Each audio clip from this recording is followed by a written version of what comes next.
Hello hi ఎలా ఉన్నారు అందరూ? నేనైతే చాలా బాగున్నాను. సో ఇది వచ్చేసి ఈరోజు మార్నింగ్ బ్రేక్ఫాస్ట్ అనమాట. సో సాటర్డే హాఫ్ డేనే కదా అని చెప్పి మధ్యాహ్నం నుంచి నేను భవిష్య మా అమ్మ వాళ్ళ ఇంటికి అయితే వెళ్ళాము. ఇంకా అందుకని చెప్పి ఈరోజు మార్నింగ్ టిఫిన్కి వెళ్ళైతే ఏం లేదు. ఇంకా సరే అని చెప్పి ఇంట్లో ఫ్రూట్స్ ఉంటే భవిష్యకి పొమగ్రనేట్ సీడ్స్ అలాగే బనానాస్ అయితే ఇచ్చాను టిఫిన్కి. 2 బనానాస్ అయితే ఇచ్చాను కానీ తను తినదు, ఒకటి మాత్రమే తింటుంది. సో ఇంకా తనకి టిఫిన్ పెట్టేసి ఫ్రూట్స్ ఇంకా తన్ని స్కూల్కి అయితే పంపించేసాము. ఇంకా స్కూల్ నుంచి వచ్చినాక ఈ కొబ్బరి చెప్పులు ఇవన్నీ చాలా ఉన్నాయి. సో ఇంకా వీటిని కట్ చేసి ఎండ పెడదామని చెప్పి అయితే కట్ చేస్తున్నాను అనమాట. ఇంకా ఇప్పుడు శీతాకాలం కదా, సో ఎండలు అంత బాగా ఉండవు కదా, అందుకని చెప్పి ఇలా సన్నగా కట్ చేసి ఎండ పెడితే కొంచెం త్వరగా ఎండుతాయి. అందుకని చెప్పి ఇలా సన్నగా అయితే కట్ చేస్తున్నాను నేను. ఇంకా మళ్ళీ మధ్యాహ్నం నుంచి ఒకసారి మళ్ళీ మా అమ్మ వాళ్ళ ఇంటికి అయితే వెళ్ళాలి. ఇంకా అందుకని చెప్పి ఇలా ఉన్న పనులు ఇవన్నీ కూడా ఫాస్ట్గా చేసుకుంటున్నాను. ఇవి కట్ చేసి పెట్టుకుని మళ్ళీ ఆ తర్వాత నేను మిషన్కి కూడా వెళ్ళాలి. మా అంతుంటే అలాగే అయిపోతుంది ఇంకా. సో వర్క్ మీద కాన్సన్ట్రేట్ చేయలేకపోతున్నాను. ఇంకా అందుకని చెప్పి అవి కూడా కట్ చేసేసి మిషన్కి కూడా వెళ్ళాను.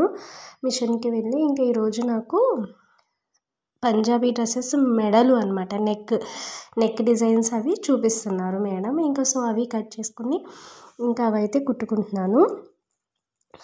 ఇంకా అలా కుట్టుకుని ఆ తర్వాత మధ్యాహ్నం ఇంటికి వచ్చేసినాక ఈవినింగ్ నుంచి మళ్ళీ రైతు మార్కెట్కి వెళ్ళి అక్కడ వెజిటేబుల్స్ అవన్నీ తీసుకుని ఇంకా మా ఇంటికైతే వెళ్దామని చెప్పి అనుకున్నాము.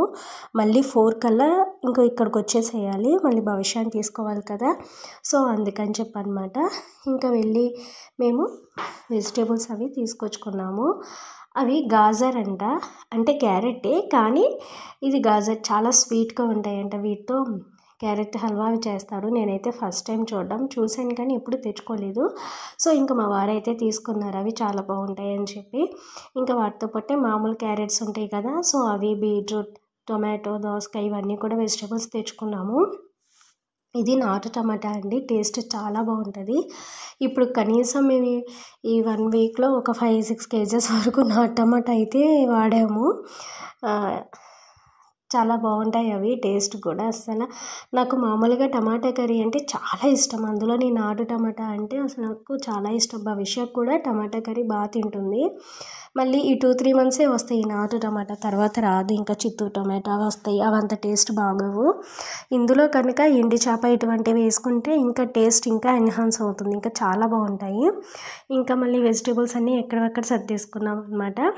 ఇంకా 1 కేజీ టమాటోస్ మేము పచ్చడికని చెప్పి తీసుకున్నాము. ఇప్పుడు పచ్చడి వేస్తే అంత నిలవ ఉండదు అని అంటారు, అవునో కాదో మాకైతే తెలియదు. ఇంకా ఫస్ట్ టైం మేము కూడా ఇలా సీజన్లో వేయడం, ఎప్పుడు అయితే శివరాత్రి తర్వాత మాత్రమే వేస్తాము. ఇవి నారింజ అంటారో బత్తాయి అంటారో నాకు తెలియదు, కానీ టేస్ట్ అయితే స్వీట్గా బాగుంటాయి. ఇంకా మా అమ్మ వాళ్ళ దగ్గర నుంచి వచ్చేటప్పుడు మా అక్క వాళ్ళ ఇంటి దగ్గర తెచ్చుకున్నాను నేను, డైలీ 1 గ్లాస్ తాగుదామని చెప్పి. సో ఇవే అనమాట మేము పచ్చడికి తీసుకున్న నాటు టొమాటో. మా అమ్మతో కట్ చేయించుకుంటున్నాను నేను, పచ్చడి వేద్దామని చెప్పి. ఇప్పుడు శివరాత్రి తర్వాత వెళ్ళిన తర్వాత పట్టిన పచ్చళ్ళు ఉంటాయి అంటారు. మేము ఇదే ఫస్ట్ టైం అనమాట సీజన్లో వేయడం. ఇంకా మా అమ్మతో ఎక్కువ తీసుకోలేదు, 1 కేజీ మాత్రమే తీసుకున్నాము. ఇంకా మా అమ్మతో పచ్చడి పట్టించుకుంటున్నాము. టమాటా పీసెస్ అన్నీ మా అమ్మాయి కట్ చేసేసి ఇంకా అందులోకి సరిపడా ఉప్పు, చింతపండు, పసుపు ఇవన్నీ వేసి ఒక ప్లాస్టిక్ కంటైనర్లో స్టోర్ చేసుకోవాలి. 3 డేస్ తర్వాత మనం అవి తీసి ఎండలో పెట్టాలన్నమాట. సో ఇంకా మా అమ్మాయి అలా వేసేసి నాకే ఇచ్చేసింది, అక్కడే ఎండబెట్టు, ఇక్కడ కోతులు అవి ఉన్నాయి కదా బాగా అని చెప్పి. ఇంకా ఇలా వేసేసుకుని ఇంటికైతే తీసుకొచ్చేసుకున్నాం మేము.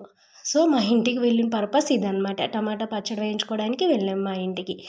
ఇంకా కొంచెం పసుపు తగ్గినట్టు అనిపిస్తుంది అని చెప్పి మా అమ్మ ఇంకా పసుపు కూడా యాడ్ చేసింది. ఇంకా మళ్ళీ వచ్చేటప్పుడు మా అమ్మ దగ్గర నుంచి ఇలా వేపుడు కారం అయితే కొట్టించుకొని వచ్చాము. చాలా బాగా చేస్తుంది మా అమ్మ, టేస్ట్ కూడా చాలా బాగుంటుంది. సో ఫ్రెండ్స్, ఇది నా వీడియో నచ్చితే ప్లీజ్ లైక్.